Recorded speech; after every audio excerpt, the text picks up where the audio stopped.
तो अभी आई है विदु कुरुक्षेत्र और ये है गीता के समय का 5000 पुराना वृक्ष और विदुषी कर रही है यहाँ खूब सारा एंजॉय। और ये अमर पेड़ है, ये देखिए आज भी हरा भरा है, जबकि 5-5.5 वर्ष पुराना पेड़ है।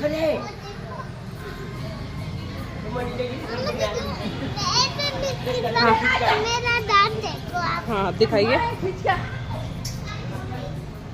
अरे वाह,